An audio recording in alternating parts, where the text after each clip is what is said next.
Hello বন্ধুরা, welcome to my channel গল্প প্রবাহ। আশা করি আপনারা সবাই ভালো আছেন। আজকে মা বানাচ্ছে পালং পনির। পালং শাকটাকে প্রথমে গরম জলে ফুটিয়ে নিয়ে বরফের জলে ভিজিয়ে রেখেছে।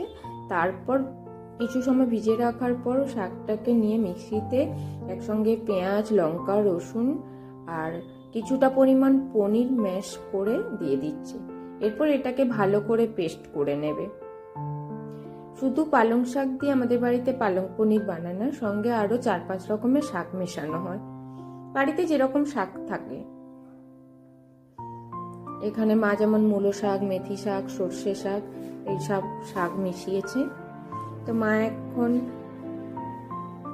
রান্নাটা শুরুই করে দিয়েছে, জাস্ট রেডি করে নিয়েছে। আগে কড়াইটা গরম হয়ে গেছে, মা এখন কড়াইটা গরম করুক। তত সময় আপনারা আমার চ্যানেলটাকে লাইক, কমেন্ট, শেয়ার করুন। আর যারা এখনো সাবস্ক্রাইব করেননি, প্লিজ প্লিজ প্লিজ সাবস্ক্রাইব করুন আর আমার সঙ্গে থাকুন।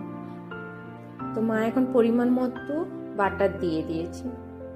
এই বাটারটা গরম হয়ে গেলে এরপর ভালো করে পুরো কড়াইতে এটাকে মিশিয়ে নিতে হবে। এই দেখুন, ভালো করে পুরো কড়াইতে বাটারটাকে মাখিয়ে নিচ্ছে। আর এদিকে দেখুন না, ও কোলে উঠে দেখবে যে কি করছে। দেখুন, ওর ভয়ও করে না। এবার পেস্ট করে রাখা শাকটা পুরো কড়াইতে দিয়ে দিল।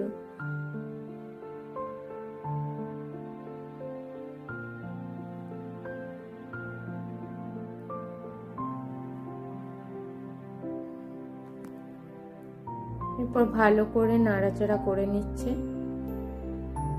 এটা তো পুরোটাই লো ফ্লেমেই হবে।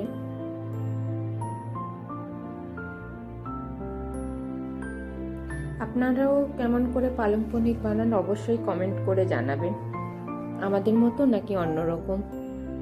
এরপর পনিরকে ছোট ছোট টুকরো করে একসঙ্গে মিশিয়ে দিয়েছে। ওই কিছুটা পনির যদি ম্যাশ করে একসঙ্গে পেস্ট করে নেওয়া হয়, তাহলে প্রত্যেক বাইটে পনির না পড়লেও যখন ম্যাশ করে মানে একসঙ্গে পেস্ট করে নেবে, দেখবেন খাবেন যখন, টেস্টটা পুরো চেঞ্জ হয়ে যায়। তা এখন মা ভালো করে নাড়াচাড়া করে নিচ্ছে। হয়ে এসছে, আর বেশি সময় বাকি নেই। এই দেখুন, রেডি পালং পনির। আজকে ভিডিও এখানে শেষ করছি, দেখা হবে নতুন একটা ভিডিওতে।